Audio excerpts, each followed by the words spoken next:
A man in Sudbury, Ontario has had type 1 diabetes since he was 9 years old. He is 41 now. He checks his blood sugar 8 to 12 times a day. He counts every carbohydrate he eats. He wakes up twice a night to manage insulin levels that would kill him if he miscalculated. He has done this every single day for 32 years. He has never applied for the disability tax credit.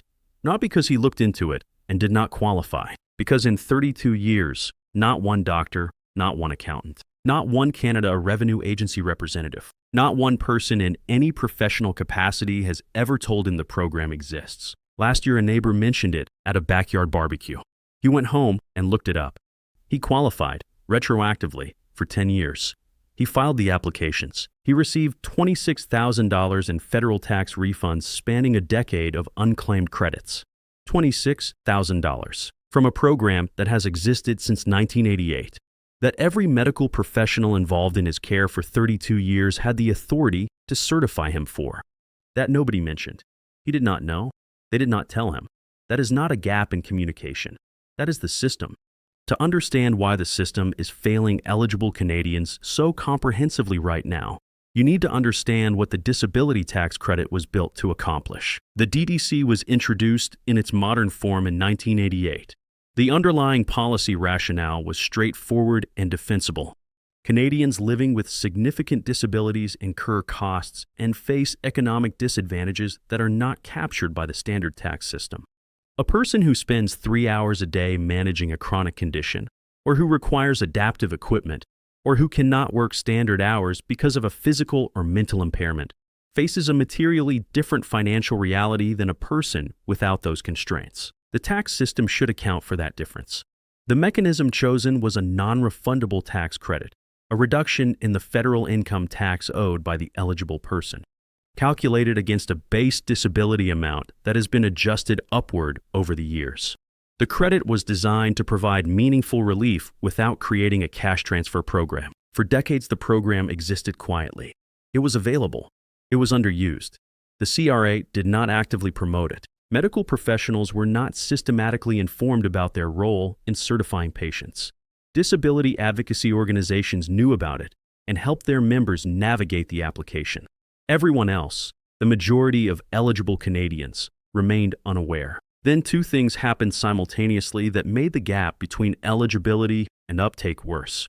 The CRA's application and certification process became more adversarial. In the mid-2010s, internal CRA review processes tightened. Approval rates for certain condition categories dropped. Applications for conditions like type 1 diabetes, mental health disorders, and chronic pain were rejected at higher rates than before, not because the conditions had changed, but because the CRA's internal interpretation of markedly restricted had narrowed. Advocacy groups documented the pattern. Parliament studied it. The government eventually reversed course on several specific conditions, most notably type 1 diabetes, for which eligibility criteria were formally clarified in 2021. But the damage to public trust was done. Canadians who had heard that the DDC was hard to get, easy to be rejected for, and not worth the effort, stopped applying. And the certification burden fell almost entirely on family physicians who were already overwhelmed. A doctor completing AT 2201, the DDC application form, is doing administrative work that takes time and generates no billing revenue in most provinces. The incentive structure for physicians to proactively identify and certify eligible patients is essentially zero. Patients who ask get certified. Patients who do not know to ask do not. The result is a program with a decade-long retroactive window that the CRA itself estimates serves a fraction of eligible Canadians. The money is allocated. The legislation is active. The eligibility criteria cover hundreds of conditions, and most of the people who qualify are not in the system. Before we get into who qualifies, and the eligibility criteria are broader than you think, let me give you the specific numbers. Because the financial value of the DDC is the reason this conversation matters. The federal disability tax credit for 2024 is based on a disability amount of $9,872. The credit is calculated at 15% of that amount, the lowest federal tax rate, which produces a federal tax reduction of $1,481 per year. That is the federal credit alone. Every province in Canada has a corresponding provincial disability tax credit that stacks on top of the federal amount. The provincial credit varies by province. In Ontario, the provincial disability amount generates an additional provincial tax reduction of approximately $537 per year. Combined federal and provincial credit for an Ontario resident, approximately $2,018 per year. Now extend that backward. The DDC allows retroactive claims going back 10 years. 10 years of unclaimed federal and provincial credits at approximately $2,018 per year. That is over $20,000 in tax refunds for a qualifying Ontario resident who has never applied. That is the number the man in Sudbury recovered. That is what is sitting unclaimed for hundreds of thousands of eligible Canadians right now. For children under 18, the disability amount is supplemented by an additional federal supplement of $5,758 for 2024, bringing the total federal disability amount for a qualifying child to $15,630, generating a federal credit of approximately $2,345 per year. The child supplement phases out as earned income increases, but for most families with a qualifying child it applies in full. The credit is non-refundable, meaning it reduces the tax you owe but does not generate a refund beyond your tax liability. If your income is low enough that you owe little or no federal tax, the credit may have limited value for you directly. However, and this is a provision many eligible Canadians do not know, the unused portion of the disability tax credit can be transferred to a supporting person. A spouse, common law partner, parent, grandparent, child, grandchild, sibling, aunt, uncle, niece, or nephew who financially supports the person with the disability can claim the unused portion of the DDC on their own return. If the eligible person pays no federal tax, the entire credit transfers to the supporting family member. This transfer provision is one of the most consistently overlooked aspects of the entire program. Families supporting a member with a disability, children with developmental disorders, aging parents with dementia, siblings with chronic mental illness, may be entitled to thousands of dollars annually in transfer credits that they are not claiming because they do not know the transfer is possible. This is the section that matters most for the largest number of people watching this video, because the single biggest barrier to DDC uptake in Canada is not the application process. It is that eligible Canadians do not believe they qualify. The disability tax credit is available to any Canadian who has a severe and prolonged impairment in physical or mental functions.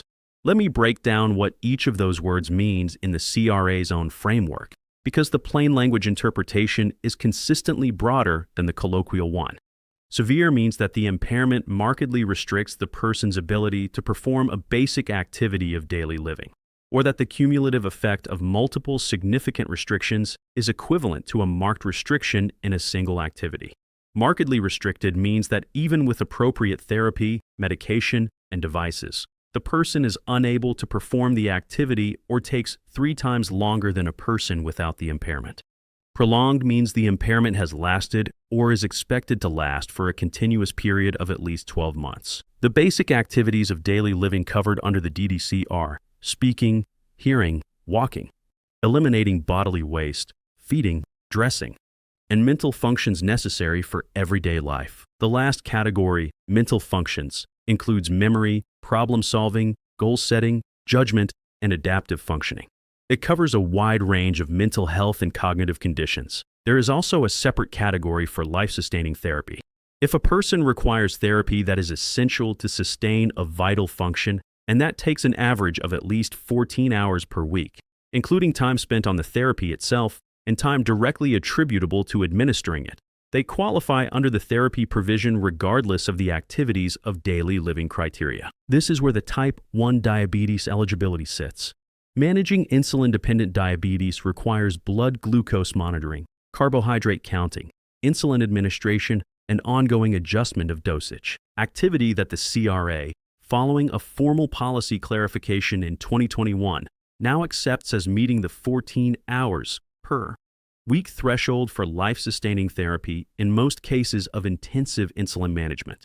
Let me walk through the conditions that most commonly qualify, because the list is longer than most Canadians assume. Physical conditions that regularly qualify include type 1 diabetes under intensive insulin therapy, Crohn's disease and ulcerative colitis where bowel management takes sufficient time, kidney failure requiring dialysis, multiple sclerosis affecting mobility or other functions, severe arthritis affecting mobility or dressing, Parkinson's disease, ALS, cerebral palsy, chronic obstructive pulmonary disease affecting walking, severe hearing loss, legal blindness, and limb loss or significant limb impairment. Mental health and cognitive conditions that regularly qualify include severe depression with functional impairment in daily living, schizophrenia, bipolar disorder with significant functional impact, severe anxiety disorders, autism spectrum disorder, ADHD where the impact on adaptive functioning is marked, fetal alcohol spectrum disorder, acquired brain injury, dementia, and intellectual disabilities. Learning disabilities can qualify under the mental functions category if the impact on reading, writing, or adaptive functioning is significant and prolonged.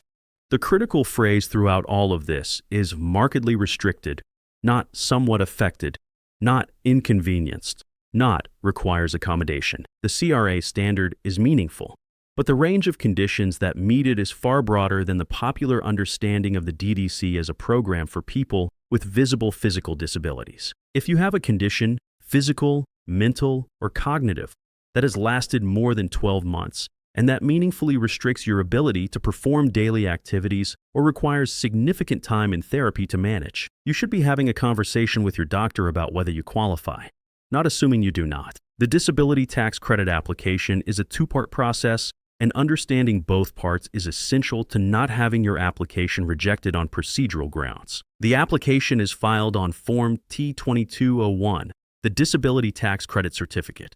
The form has two sections. Part A is completed by the applicant, the person with the disability, or their legal representative. It includes basic identifying information and authorization for the medical practitioner to complete Part B. Part B is completed by a qualified medical practitioner. The practitioner certifies the nature of the impairment, its severity, its expected duration, and whether it meets the DDC criteria in the relevant category. Depending on the type of impairment, different practitioners can complete Part B. Physicians can certify for any category.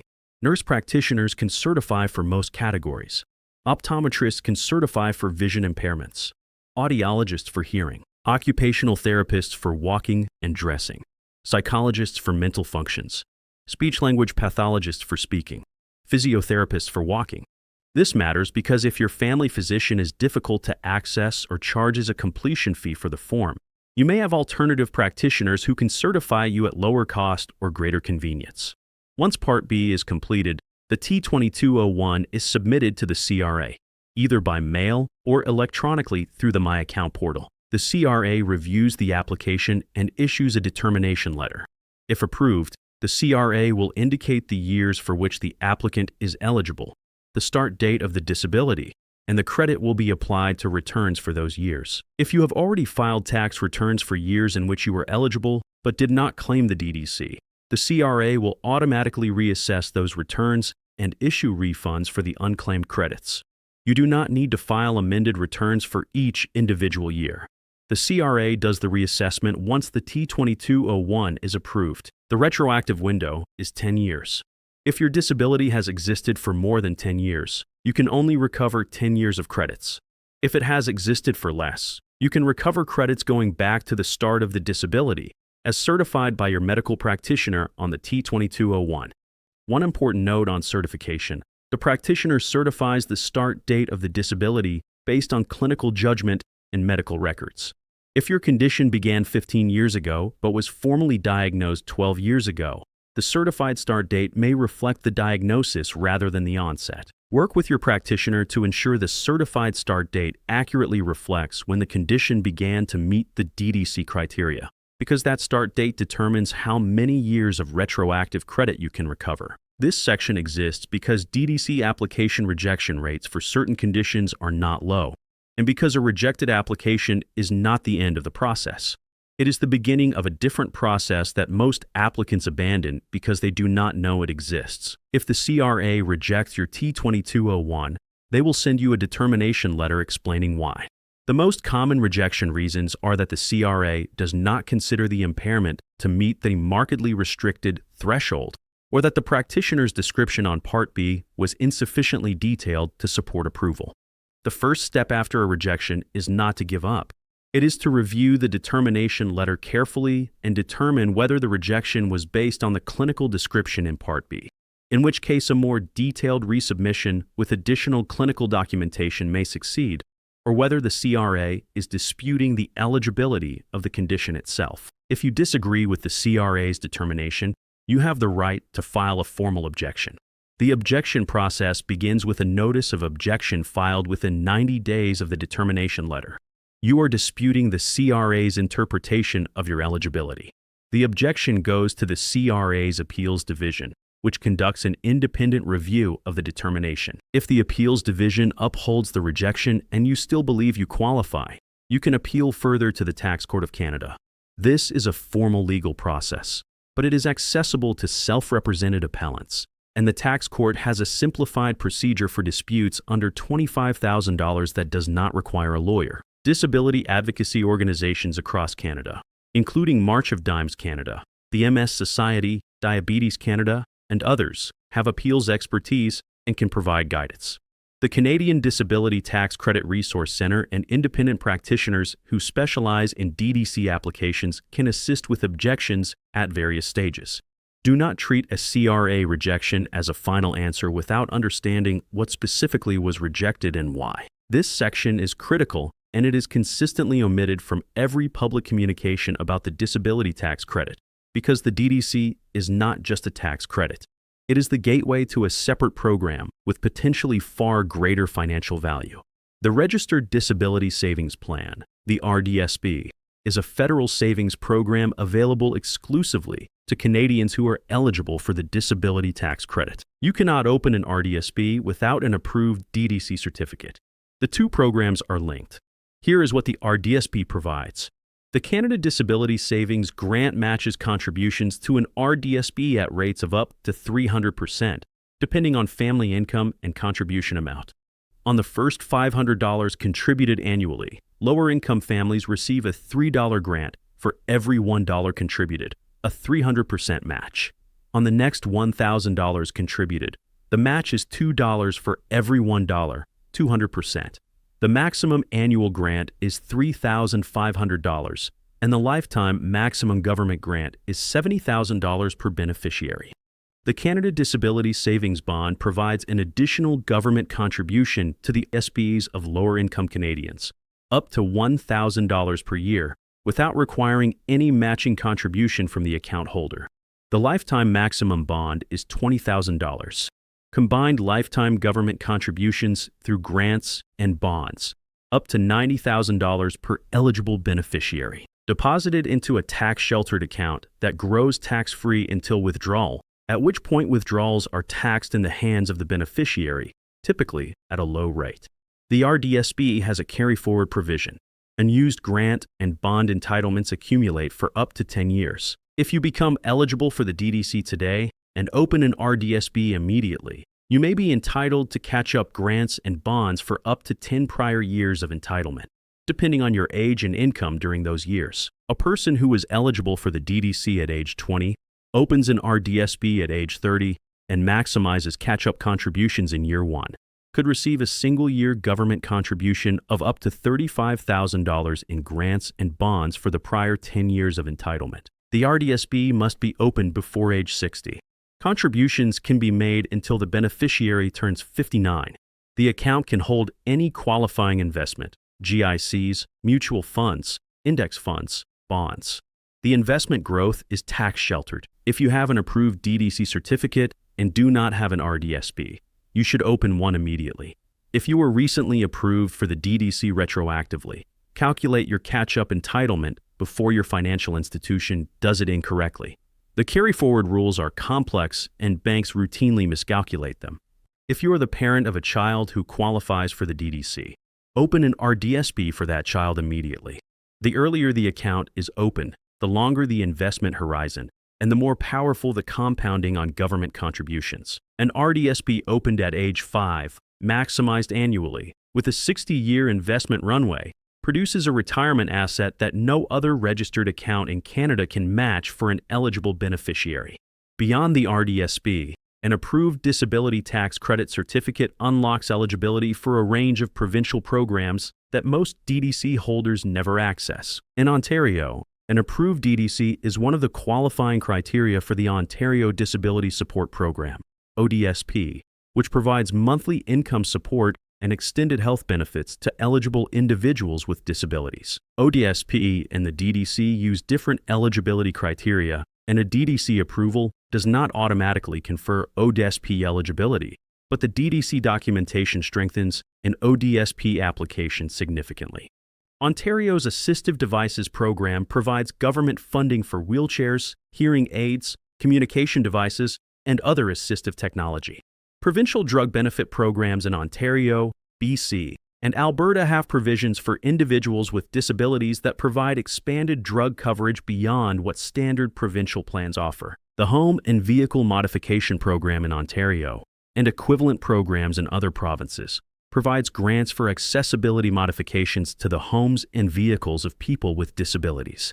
These are capital grants, not loans, that do not require repayment. In British Columbia, the Disability Assistance Program, the Bus Pass Program, and the Supported Child Development Program all use disability certification as part of their eligibility framework. In Alberta, the Assured Income for the Severely Handicapped, ADSH, provides monthly income support to eligible Albertans with permanent disabilities. The Federal Medical Expense Tax Credit, a separate credit from the DDC, allows eligible Canadians to claim qualifying medical expenses exceeding a threshold amount. For DDC holders, the attendant care expenses and disability supports expenses claimed under the medical expense credit can include a broader range of costs than are available to non-DDC holders. The critical pattern across all of these programs is that the DDC certificate is not just a tax credit. It is a key. It unlocks a network of federal and provincial programs, savings vehicles, and support systems, the majority of which eligible Canadians have never been told about because no single institution has the mandate or the incentive to connect the dots for them. Whether you have a condition you have never considered in the context of the DDC, or whether you have known about the program for years and never applied, or whether you have a family member you support who may qualify, here is exactly what to do. Have the conversation with your doctor. You do not need to self-diagnose DDC eligibility. You need to ask your physician, nurse practitioner, or relevant specialist a single question. Based on my condition and its impact on my daily functioning, do you think I might qualify for the disability tax credit? That question starts the process. If your practitioner is unfamiliar with the DDC criteria, you can bring a printed copy of the T2201 form to the appointment. The criteria are on the form. Download Form T2201 from the CRA website. Complete Part A yourself. Bring Part B to your medical practitioner. Some practitioners charge an administrative fee to complete the form, typically $50 to $200. That fee is itself a qualifying medical expense that can be claimed on your federal return. Submit the completed T2201 to the CRA. Online through my account is fastest. By mail is also accepted. Processing times vary, currently 4 to 8 weeks for most applications. You will receive a determination letter confirming approval or rejection and specifying the eligible years. If approved, file for retroactive refunds immediately. The CRA will automatically reassess your prior returns. Confirm with the CRA that all eligible years within the 10-year window are being assessed. Check your My Account portal to track the reassessment status. If approved, open an RDSP immediately. Contact your bank or a financial institution that offers RDSPs. Ask them to calculate your catch-up grant and bond entitlement based on your DDC start date and your income during prior years. Do not accept a ballpark. Ask for the specific calculation. If rejected, file a notice of objection within 90 days. Do not let the deadline pass. Contact a disability advocacy organization in your province for guidance on the objection process. Consider whether the rejection was based on insufficient clinical documentation that could be supplemented. If you support a family member who may qualify, take the first step for them. Book the doctor's appointment. Download the form. Help them through the process. The transfer provision means that if they owe no federal tax, you may be the one receiving the credits, and the RDSP belongs to them regardless of who funds it. The DDC application is not complicated. The T2201 is a 4-page form. The medical practitioner does the clinical work. The CRA does the reassessment. Your job is to start. The man in Sudbury received $26,000 in retroactive tax refunds. He opened an RDSB within a month of his DDC approval. He submitted a catch-up contribution that triggered $14,000 in government grants in the first year alone. He has a condition he has managed every day for 32 years, and he spent 31 of those years outside a system that was built specifically to support him. One conversation at a backyard barbecue changed that. One form, one doctor's appointment, one submission to the CRA. If you have a condition that has affected your daily life for more than a year, or if you know someone who does, this video is the barbecue conversation. The form is on the CRA website. The doctor's appointment is a phone call away. The credit is there. The RDSB is there. The 10-year window is open right now. Do not wait for the system to tell you. It will not.